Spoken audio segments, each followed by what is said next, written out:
What's up, everybody? It's the Roundtable Sports Podcast, and we're taking a look back at Matthew Stafford's playoff run from 2021 with the Los Angeles Rams, of course, culminating in them winning the Super Bowl and everybody finally giving Matthew Stafford some of the respect that he's deserved for a long time. It's taken a long time for Matthew to get to the promised land.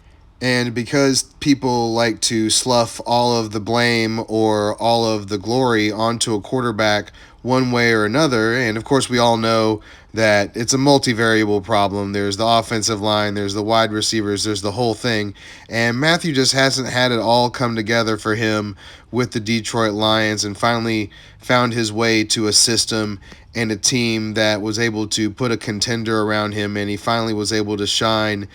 It's unfortunate that it never worked out in Detroit the way that it worked out for the Rams, but under multiple regimes and just not getting the fits right, it happens, and I give them credit for allowing their guy to move on. And I know Matthew has reverence for Detroit, but still, to see him in this system and be able to really show you what a complete quarterback looks like when they're at the peak of their powers from a mental standpoint, it's a beautiful thing to watch.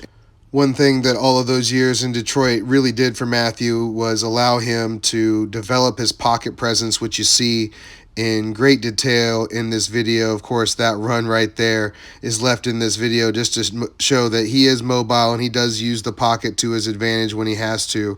And he definitely is a dying breed when it comes to the guy that's able to stand in the pocket, take 5 to 7 step drops, and still make multiple reads and be able to improvise like you see on that play where the play breaks down and he's able to still get something out of that play.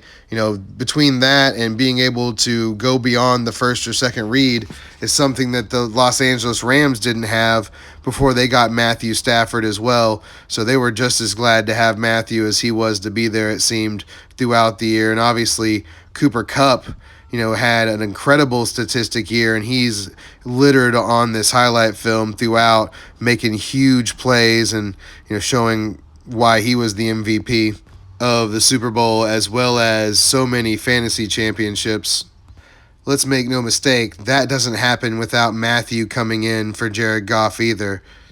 You can see throughout the tape that it's just a night and day difference when it comes to the abilities of the quarterback and just being able to take whatever it is the defense gives you and being able to throw guys open and to throw accurate passes where the guy is able to run with the ball after he catches it. There's so many on-the-money throws throughout this film that just highlight the accuracy that Matthew has. And then, of course, the rocket arm that he still possesses. It might not be 100 miles per hour that he was throwing when he was 25, but he still is throwing 97 out there. And as you can see, he's able to work every part of the field. So whatever part of the field the defense gives up, he's able to find that and go beyond just that first read that had really been the only option for the Rams and for Sean McVay in the previous quarterback. So when that opens up, you're able to do so many other things, and Sean McVay was really able to open it up and honestly throw more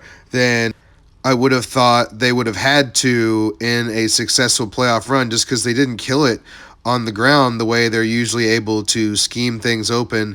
They really had to throw more and really had to put more on Matthew's shoulders, and he was able to come through pretty much every step of the way.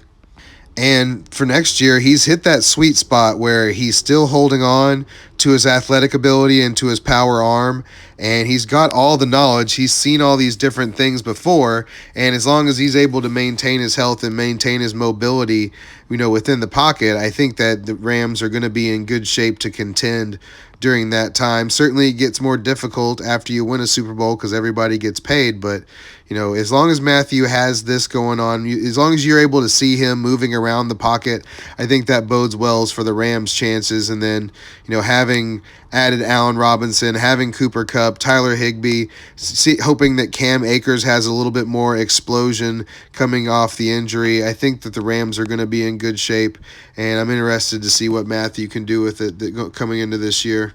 But the main thing is good for him. I mean, this validates his career.